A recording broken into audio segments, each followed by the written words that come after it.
Oh, that's right, BOAMAN. You dared me to do another video. You wanted to see my burm, my African rock, my other 3 retics.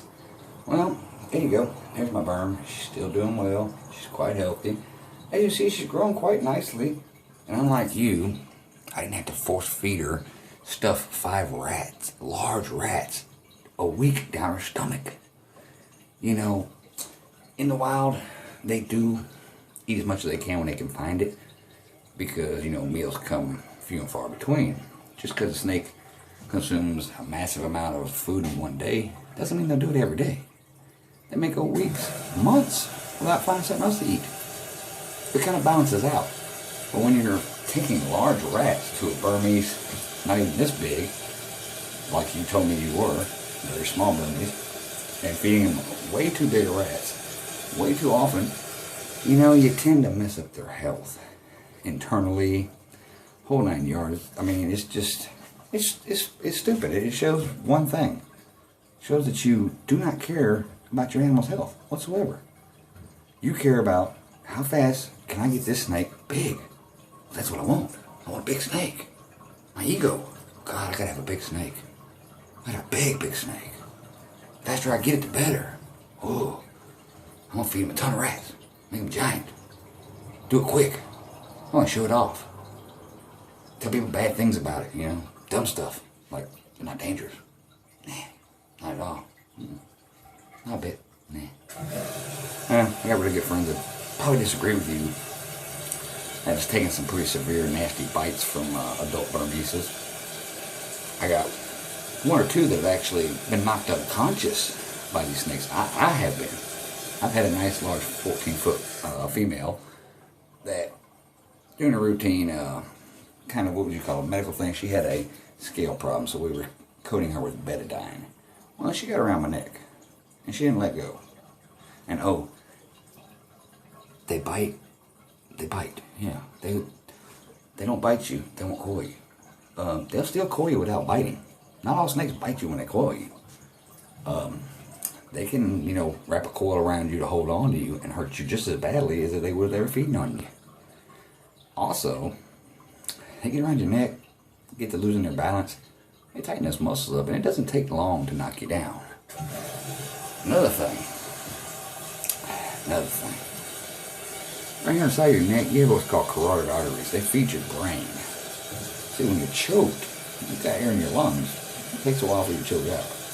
When you got stiff pressure on the side of your neck, it takes a matter of seconds before you pass out and eventually suffer brain damage.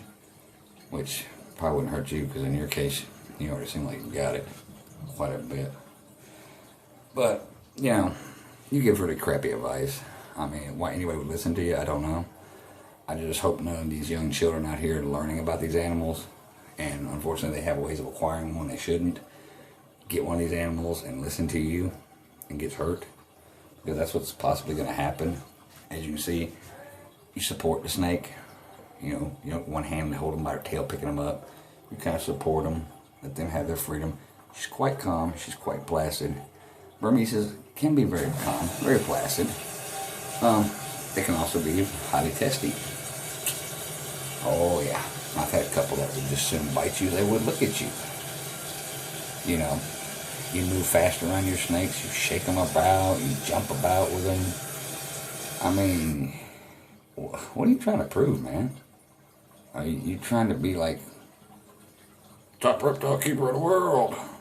I mean, how old are you? Really? I don't even know your age. What are you, about 15, 14, maybe? I don't know how you get all these animals. I guess your parents must be as big idiots as you are, because obviously I don't see your parents watching you, paying any attention to what you're doing, which tells me your parents are half-ass, okay? I would love for them to watch my video, and tell them, feel free to talk to me, because somebody really ought to have a talk with your parents, bud, before you end up getting killed. Because, man, the last thing I want to see, and you know what's bad is, I'm probably one of the most easygoing keepers out there. I'm one of the less judgmental of the groups. I don't tend to bother anybody or tell them what they should or shouldn't do when they handle their animals. I kind of have the, you know, hey, do what you want to do with your animals, live your life, you know. If you get hurt, well, it's part of it, you know. But the last thing I ever want to see in this world is the 6 o'clock news coming on and a story about a handicapped child killed by a pet Burmese python. 12 plus foot, or however big the snake is when it gets you. And see, that's a problem, because that kind of stuff right there is going to lead to serious legislation against these animals. It's going to give people really give them a reason to say, hey, look, man, you know, these snakes, nah, people don't need these. You know, people's parents buy them for their kids, buy them for handicapped kids. Just play with them. You know, play with them everywhere. Pay attention to what they're doing, you know. He's in there making videos and acting dangerously with his animals, and, you know, it got him. And nobody on the reptile community did nothing about it. We don't need these snakes. That's what I don't want to see. That's what scares me the most. That and the fact that you know, the things you do with your animals, it's borderline abusive. I mean, it really is, you know. I take a risk, yeah. I risk myself, no one else. I get hurt, you know.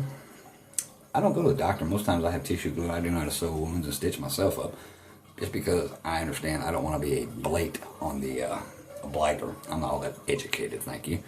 I don't want to be a blight on the reptile community by ending up in a hospital with an injury and giving a black eye to the reptile community. So usually I'll take care of the problem myself. So there's just something to think about. There's my Burmese. Nice, healthy, you know, not too big, not too fat. She's growing just right. Her color is great.